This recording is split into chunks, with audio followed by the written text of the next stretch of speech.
Well, hey guys, welcome back to Old Frederick Farm Homestead on this beautiful afternoon.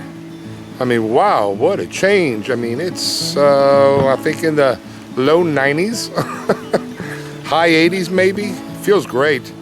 No humidity. You know, the last couple months we've been having 105, 106 degree temperatures. Heat indexes 120, 115. It's been crazy. But just a beautiful, beautiful afternoon. Hanging out with the goats. Just got finished feeding everybody.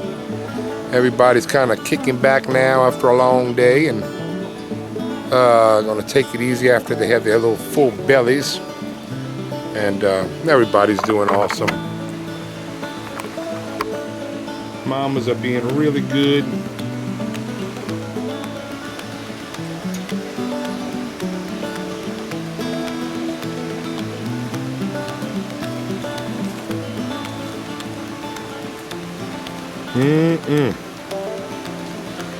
Well, they're enjoying this hay. Normally in September and definitely throughout the summer. I mean, we have green grass. It should be green, but without any rain for a couple months, you know, you can see the field. It's brown. Normally it's green. So we've been having to hay a little more than normal. And these two are happy. They have full bellies. Taking a little siesta. Such a pretty day. Such a pretty day. So what I wanted to do, look at this little guys. That's our little girl. And the brothers. In the box. And the others are right here.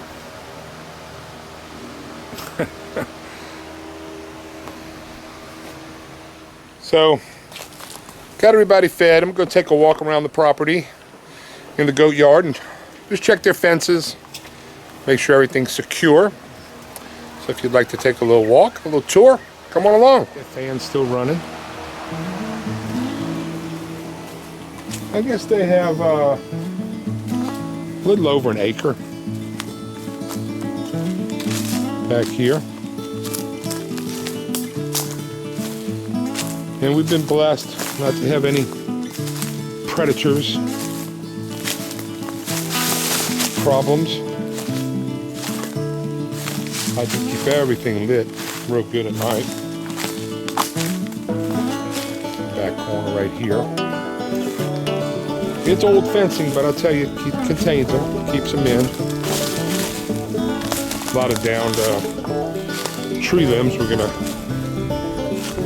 be burning soon. I think there's still a burn ban because it's been so dry.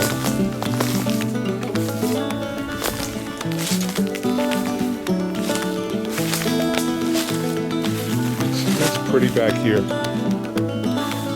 All under the canopy of the trees. This section of the yard. Cinnamon. Oh, milk time. Had some good mamas. They really take care of their little babies. And I tell you what, the little babies know exactly who their mamas are. When it's time to eat, mamas are going to let them eat. And when mama said no, you had enough. The babies are actually eating the dry pellet food now and starting to eat some hay and alfalfa. But big trees back here, big pines, oaks. Let's go walk and check the fence, make sure everything is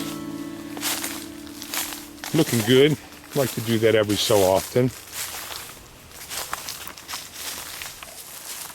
You know, trees come down, branches come down. Could affect the fence. Drop it. It actually did. Actually, this tree right here did. This big pine came down in a storm a couple years ago. And of course it came right across the fence here. Tore it all up, so we repaired it. And I was going to cut the tree up and move it, but the goats, for a couple years now, love it. They play all over it and run up and down on it, so to them it's a toy. I decided to keep it. But you definitely got to keep your goats contained, because they will wander. And then there's some shrubs around here that if they were to ingest, could be fatal for them. And one of those shrubs are azaleas. Makes a beautiful flower. The azalea, early springtime, it puts out a bunch of flowers. Pretty shrub, gets very big. But yeah, toxic to goats.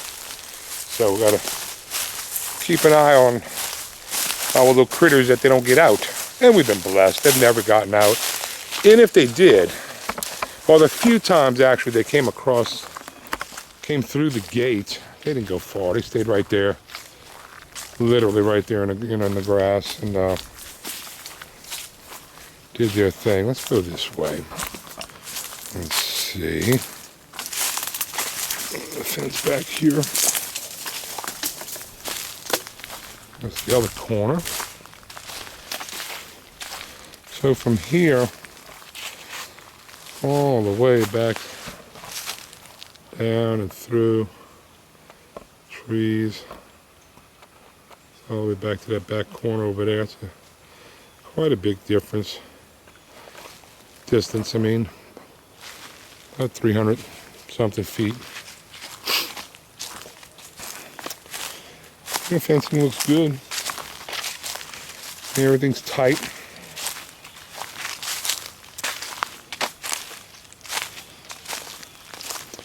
But normally all this area out here, in this little open area, is green grass this time of the year. All this, and it's just, it's dead grass. We've had no rain. We've been in a drought in southern Mississippi and in the south in general. This is always green grass, which they like to graze on during the day. So yeah, we've been feeding them a little more than normal, haying them. But it is what it is. There's the other corner over here by the tree. So yeah, everything looks good. Fences are all tight. This is the pig farrowing yard, which we just opened up for the goats too. Now this tree did come down. We had that cut. We did a little video. Tree service crew came out, cut it up for us. And I left it here because it was covered with leaves. And the goats enjoyed eating all the leaves. It is time to pick it up. Probably do that this weekend. But they've got a nice little area. And I think we're going to go ahead and keep a couple of the babies. We're going to keep Thelma and Louise, the first two that were born from Miss Sunshine. And add to our herd a little, which will just give us five little nannies. And the other little babies we're going to sell. They're so stinking cute. I know.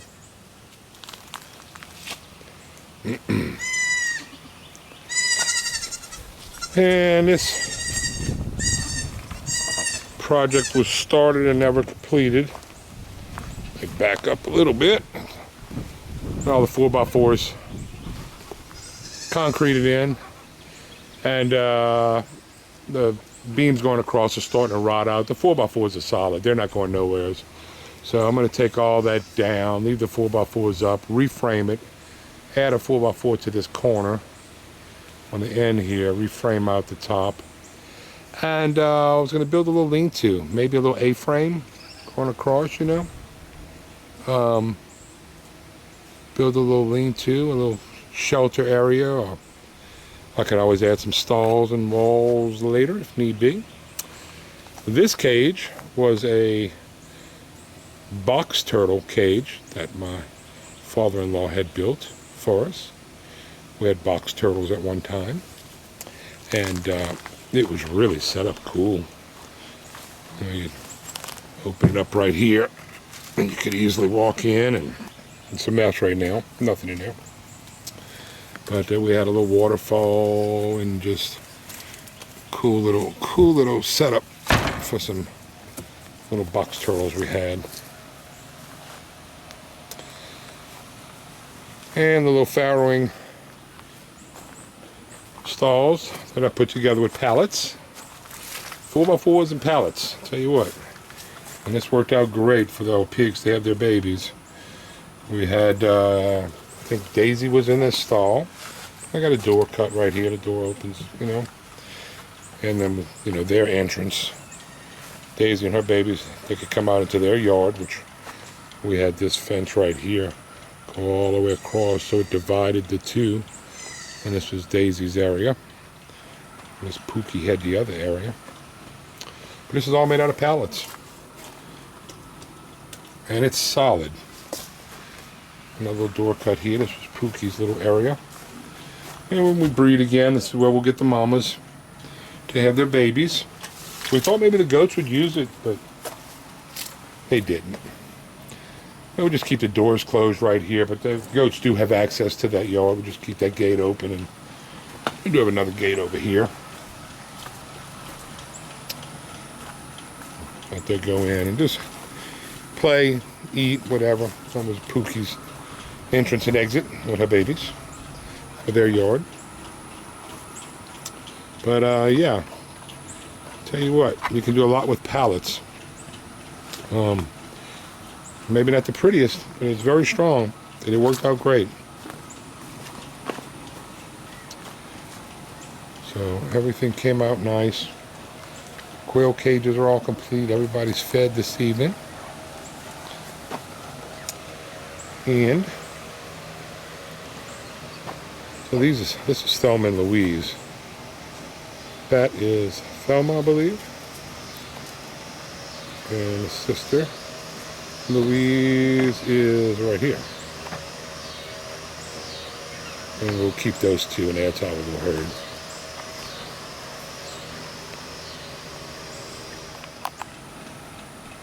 So that is the goat yard,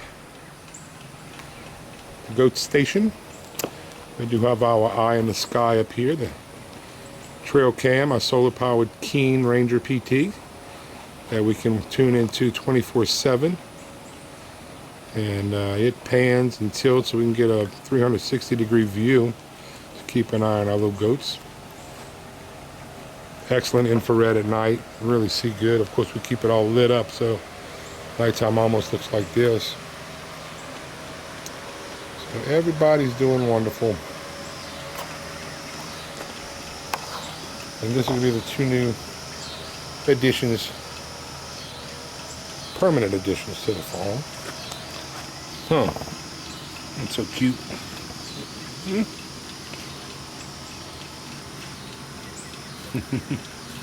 Oh no. Alright. Well guys, just wanted to take a little walk around the yard, make sure the fencing is good. You know, when you got animals, you got to do that on occasion. You got to go check their enclosures, make sure there's no digging or, you know, predators trying to dig in or something trying to dig out. And fencing is always in good shape. Our animals don't test the fence too much, which is good. They like rubbing against it, and it'll get bent up and bowed out on the bottom, but we keep it, you know, tied up pretty well, so it's strong. But Definitely got to keep your animals secure and safe. And you know, besides good fencing, good shelter for them. As I said, at nighttime we keep it all lit up out here, so it's a little distance from the house. But Squatch and Yowie and my big Anatolians, they'll let us know if something's down here for sure. We also have a microphone set up outside of the house with a speaker recorder box inside on our nightstand in the bedroom. So when I tell you we can turn up the volume and hear down here everything going on, we can hear everything going on our property. It's extremely sensitive and directional to audio, you know, to sound, and we can dang near hear a pine cone drop, which is good because you know, you'd be sound asleep and you hear something rustling up down here, and you want to grab a gun and get down here quick. And we've had a coyote around the last couple 3 nights ago, and then 2 nights prior to that. Squatch and Yowie alerted me to him. He was in the field. I don't know where the donkeys were. They usually keep him out away. But he was in the field, and I spotted him with the flashlight. Took a couple shots at him, didn't hit him. He ran off twice. And so, you know, they come around and test the area to see what's around. That was closer to the house, down to where the chickens are. So you can't never be too careful, but you want to have good fencing, good enclosures to keep predators at bay. I mean, if something's going to happen, it's going to happen, but you can definitely take precautions and measures to limit that as much as possible, as much as you can.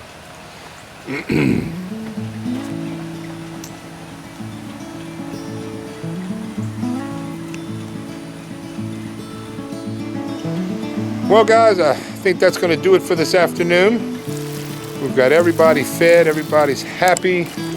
Our little Nigerian dwarf tribe here all have full bellies, and we know their fencing is in good shape because we just walked the property, and that's always a good plus.